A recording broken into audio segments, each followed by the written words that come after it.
Father, the source of all blessings, be with you all. The work we are beginning today should enliven our faith and make us grateful.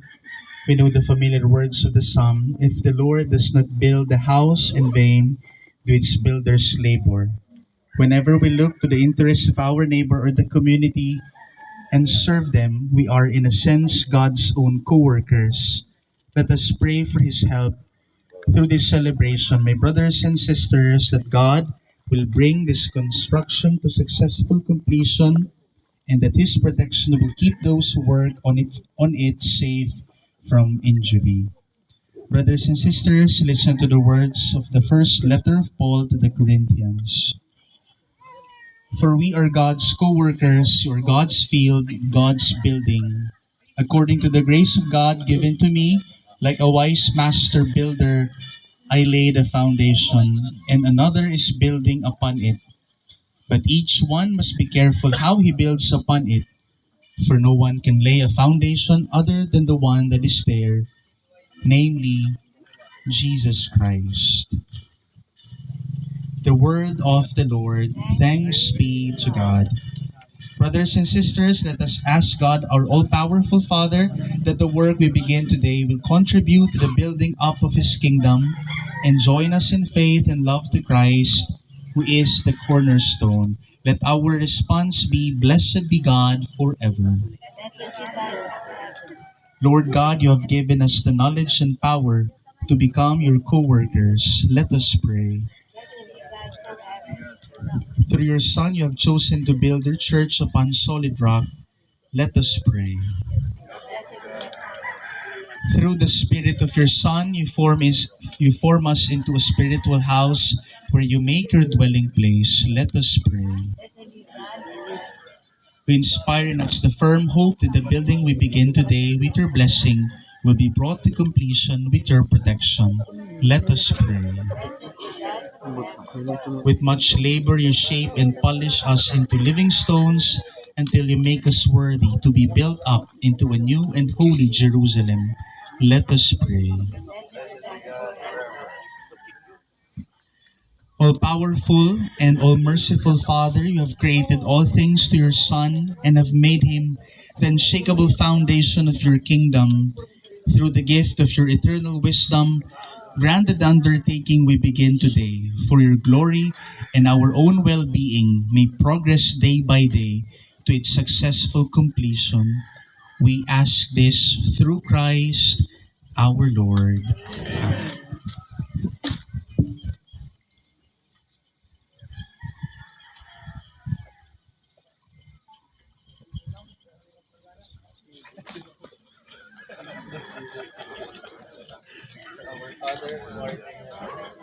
Amen.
Let us pray.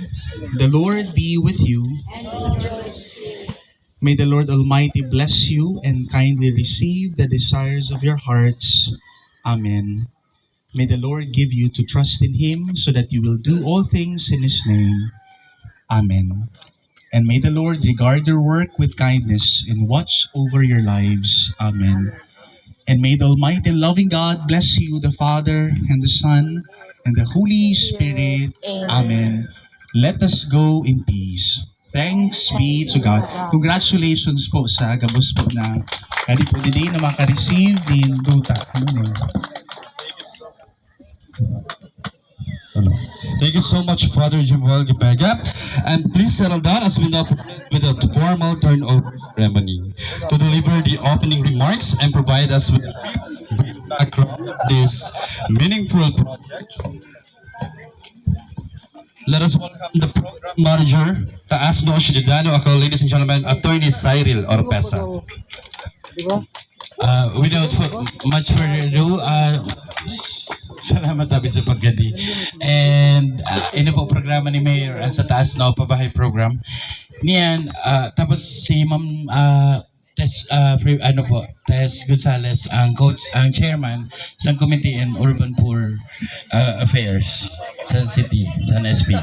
Niyan niya ditabi kita para pasinayahan ang pag-award sa lote. Bali ini po na daga na ini 2,000 square meters. Naka-generate po kita ng 244 lots. And primero po na awardees digdi ang hali po sa Capitol Compound ina na tinamaan po baga sa San Coliseum.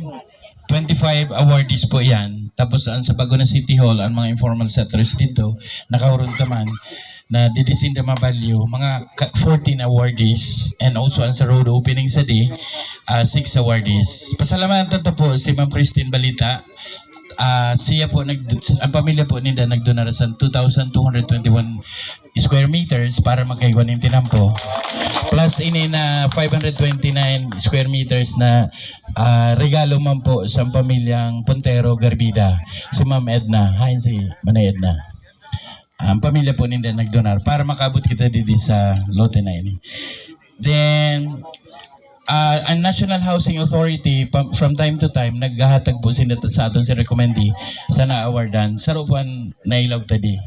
Sa Procono, Sirangan, ito na imbabaha ko no kay tinamaan pagtindog sa Building 1 naging stagnant ang water. The mayor decided na dito na sila permanently ilalagay. Okay? Tapos, kung nag-worry ka mo sa balay, ang City Hall, baga babayaan, ang old City Hall, ikaw na ito ng pondo para sa community college na 45 million, rini-align ito para ihatag sa mga warang balay na naapektuhan sa mga development. Hindi po ito ititindaw. Ang tinampo po na dinonar sa pamilyang Lee, sa Pontero Garbida, ikaw na po yung budget para matinampo ng gandidi. Tama? So, salamat po nun. Amo malang ang sabihin ko. And of course, sa mga kagawad pala, salamat sa pagkadin ng mga department heads. Nan kay Vice Mayor Nagamartes. Thank you. Thank you very much, Attorney Orpesa, for sharing the vision and purpose behind this initiative. At this moment, may we call on the Barangay Beneficiary Representative, Punong Barangay Ricardo sa Bacon. Marina aldaw tabi sa Gabos, lalong-lalo na kay Mayor Esther Amor, sa iyang Vice Mayor na si Eric Juneda, at Ma'am Tess Gonzales. Ako tabi si punong barangay ng Barangay Maricrom, Ricardo Brul. Dakulaon pong hundra sa kuya na aniw na kung naimbitaran sa Pangalindo para magtarang gidit na mensahe. Manangod ka ining land distribution ceremony. Salamat nun tabi sa mga opisyalis kan sa Tuyang Syudad, asin sa Kapitolyo kay Guboboy, asin sa iyang kiaribahan. Tanabugtakan ang samuyang barangay kay aruga ining proyekto. Kung pipili lang tabi, makihuron man kami kay Mayor, asin kay Atty. Cheryl, basi may guman tabi kay makaanoan barangay, maski perang beneficiary lang tabi. Sa digdi tabi sa Bo. Yun lang tabi, salamat tunon, asin congratulations sa mga beneficiaries digdi sa sa mo yang magiging karibani ka mo sa barangay mi. Ang hagad bilang tabi, kung sakali naaniyo na kamo, kung pwede, magrehistro na kamo sa barangay San Jose. Iyo tabi, salamatunon. Salamat po, Kap.